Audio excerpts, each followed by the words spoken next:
Hey guys, what's up? This is Mr. Yo. Welcome to my YouTube channel. Let's get started. Hello दोस्तों, मैंने मेरे पिछले video में बताया था कि मैंने कैसे 1 लाख रुपए के अंदर मेरा फिटनेस और डांस स्टूडियो शुरू किया था। अगर आपने वो वीडियो नहीं देखा हो तो ऊपर आई बटन पे क्लिक करके वो वीडियो देख सकते हो। तो चलो आज के टॉपिक की शुरुआत करते हैं। आपने टाइटल और थंबनेल में देखा ही होगा, आप अगर अपना बिजनेस करना चाहते हो तो ये गलतियां ना करें। ये गलतियां क्या है वो वीडियो में मैं आगे बताऊंगा। मैं पहले अपना पूरा एक्सपीरियंस शेयर करूंगा, जो गलतियां मैंने की है। मैं नहीं चाहता हूं कि वो सारी गलतियां आप लोग करें और जो नुकसान मुझे हुआ है वो सारा नुकसान आप लोगों को भी होए। तो ये वीडियो को एंड तक ज़रूर देखना। ये वीडियो आपके लिए बहुत फ़ायदेमंद होगा अगर आप कोई बिजनेस करना चाहते हो। मैंने मेरे लास्ट वीडियो में बताया था कि मैंने कैसे बड़े मुश्किल से स्ट्रगल करके मेरा डांस स्टूडियो ओपन किया था। बट डांस स्टूडियो ओपन करने से पहले मैंने मेरे बहुत सारे दोस्तों को बताया था कि मैं शायद कोई डांस क्लासेस ओपन करने के प्लानिंग में हूँ। तो मेरे कम से कम 10 से 15 दोस्तों ने मुझे कहा था कि अगर तू जब भी डांस क्लासेस ओपन करेगा तो मैं सबसे पहला स्टूडेंट रहूँगा। सो ऐसे बहुत सारे लोगों ने मुझे प्रॉमिस किए थे। तो मुझे लगा कि चलो अगर मैं कोई डांस क्लासेस खोलता हूँ और अगर मुझे कोई शॉप मिल जाता है जिसका रेंट ऑलमोस्ट अगर 10,000 है, तो अगर मुझे इनमें से भी अगर 10 से 12 लोगों ने भी मेरा क्लासेस ज्वाइन कर लिया तो मुझे डे 1 में ही कम से कम मुझे 12 to 15,000 रुपीज़ मिल जाएंगे, जबकि मेरा रेंट का प्रॉब्लम सॉल्व हो जाएगा। ऐसे सोच के मैंने फाइनली मेरा डांस स्टूडियो स्टार्ट कर दिया। और जैसे डांस स्टूडियो चालू कर दिया तो मैंने सारे दोस्तों को फ़ोन करके इन्फॉर्म कर दिया कि मैंने मेरा स्टूडियो चालू कर लिया है। स्पेशली उनको बताया जिन्होंने मुझे बताया था कि तू जब भी डांस स्टूडियो ओपन करेगा तो मैं सबसे पहला स्टूडेंट रहूँगा। तो मैंने उन सारे दोस्तों को बताया। उनमें से एक भी मेरे दोस्तों ने क्लासेस ज्वाइन नहीं किया। उस दिन मुझे एक बहुत बड़ा सबक मिला। लोग आपको बहुत बड़ी बड़ी सलाह देंगे, बहुत बड़ी बड़ी उम्मीदें देंगे, बट जब आपको उनकी ज़रूरत होगी उनमें से कोई भी आपके साथ नहीं होगा।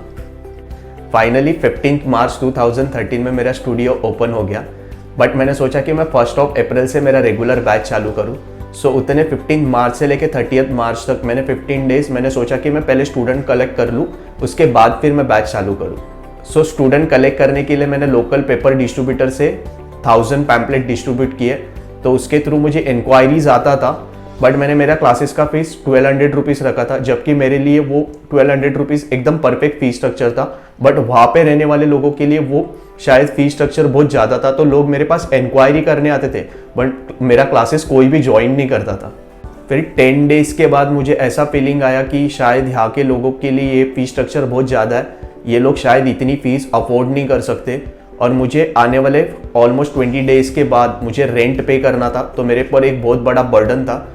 तो मैंने सोचा कि अप्रैल स्टार्ट होने वाला है तो बच्चों के वैकेशन चालू हो जाएंगे। तो मैंने सोचा कि मैं वैकेशन का एक स्पेशल ऑफर रख दूं और वो स्पेशल ऑफर के थ्रू मैं बच्चों को ग्रैब कर सकता हूं। तो मैंने स्पेशल ऑफर के लिए मेरे क्लासेस का 1200 से फीस डायरेक्टली 500 रुपीज़ कर लिया। बट वो 500 करने के बाद मुझे ऑलमोस्ट 22 स्टूडेंट्स मिले। तो मेरा फर्स्ट मंथ का रेंट भी निकल गया और मेरा इलेक्ट्रिसिटी बिल भी निकल गया। तो मुझे फर्स्ट मंथ में तो अच्छा खासा प्रॉफिट हो गया। फाइनली 1 अप्रैल से मेरे बैचेस स्टार्ट हो गए। सो मेरे स्टूडियो में सारे बैचेस विलियम ही लेता था। अगर विलियम को किसी कारण की वजह से आने के लिए पॉसिबल नहीं होता था तो वो सारे बैचेस मुझे लेने बोलता था। भले मैं अच्छा डांस करता था बट मुझे डांस सिखाने का बिल्कुल भी नॉलेज नहीं था। सो मैं जब भी सेशन लेता था तो स्टूडेंट को मेरा सेशन बिल्कुल अच्छा नहीं लगता था, वो बहुत बोर हो जाते थे। बट कुछ दिन जाने के बाद विलियम को किसी कारण की वजह से स्टूडियो में आना पॉसिबल नहीं था। तो सारे बैच का प्रेशर मेरे पे आ गया था। तो मुझे ही सारे क्लासेस लेने थे, जबकि मुझे टीचिंग का कुछ भी नॉलेज नहीं था और स्टूडेंट को मुझसे सीखना ही नहीं था। सो मेरे पे प्रेशर होने के कारण फिर मैं घर आके एवरीडे यूट्यूब में सिंपल टेक्निक्स देखता था कि मैं कैसे डांस सिखाऊं। और वो टेक्निक्स को सीख के मैं दूसरे दिन स्टूडेंट्स को डांस सिखाता था। धीरे धीरे मेरे टीचिंग क्वालिटी भी इम्प्रूव हो रहा था। बट सच बताऊँ तो ये एक दिन में सीखने वाली चीज़ नहीं है।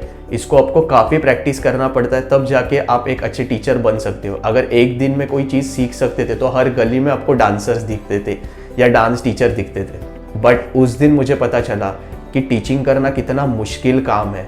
बट मैं मेरे स्कूल के कॉलेज के टीचर के टीचिंग के ऊपर कितना आसानी से कमेंट करता था। उस दिन मुझे रियलाइज़ हुआ कि मैं मेरे टीचर्स लोगों के साथ कितना गलत कर रहा था। मेरा teaching quality day by day improve हो रहा था। बट डे 1 से ही स्टूडेंट के नज़र में मेरी वैल्यू निगेटिव बन चुकी थी। तो मैं अपनी तरफ से कितनी भी कोशिश करूँ वो चीज़ें चेंज नहीं होने वाली थी।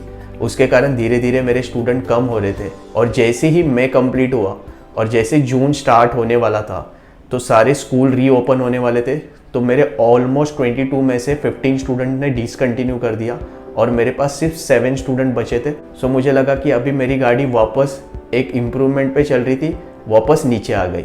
तो मुझे वही डर लग रहा था कि अभी मुझे रेंट पे करना है, तो अभी मैं रेंट कैसे पे करूँ, यही मेरे लिए सबसे बड़ा प्रॉब्लम था। सो मैंने सोचा कि मैं दूसरे सेंटर्स में जाके, या किसी को प्राइवेट क्लासेस चाहिए तो मैं प्राइवेट क्लासेस स्टार्ट करूँ, और ऐसे करके मैं दूसरे सेंटर्स में जाके, प्राइवेट क्लासेस में जाके मेरे को वहाँ से जितनी अर्निंग थी उससे फिर अगर मुझे यहाँ पे लॉस हो जाता था वो मैं वहाँ से कवर कर लेता था। बट इतने 2 महीने में मुझे बहुत सारी चीज़ें सीखने मिली। सबसे पहली चीज़ तो मुझे ये सीखने मिली कि किसी के भरोसे पे आपको बिजनेस नहीं करना है, और सेकंड चीज़ ये सीखने मिली कि टीचर्स का रिस्पेक्ट करना चाहिए। थर्ड सबसे इम्पॉर्टेंट चीज़ है, आप कोई भी फील्ड से हो, मैंने भले डांस फील्ड को चूज़ किया था बट आप कोई भी फील्ड से हो, अगर आपको बिजनेस करना है तो मैं आपको एक ही सजेशन देना चाहता हूँ। सबसे पहले अपने आप को कुछ साल अपने एक्सपीरियंस के लिए, या फिर आप कोई भी पर्टिकुलर फील्ड में बिजनेस कैसे होता है, एक्सपेंसेस कैसे होते हैं, प्रॉफिट कैसे होता है, लॉस कैसे होता है, ये सारी चीज़ें होने के बाद भी अपने बिजनेस को कैसे स्टेबल रखा जाए, ये सारी चीज़ें सीखने के लिए आप एटलीस्ट कुछ साल तक, या जब तक आपको एक कॉन्फिडेंस डेवलप नहीं होता है तब तक आप वो पर्टिकुलर फील्ड में एक जॉब का एक्सपीरियंस ले लो। जब आपको एक कॉन्फिडेंस डेवलप हो जाएगा उसके बाद आप अपना खुद का बिजनेस स्टार्ट कर सकते हो।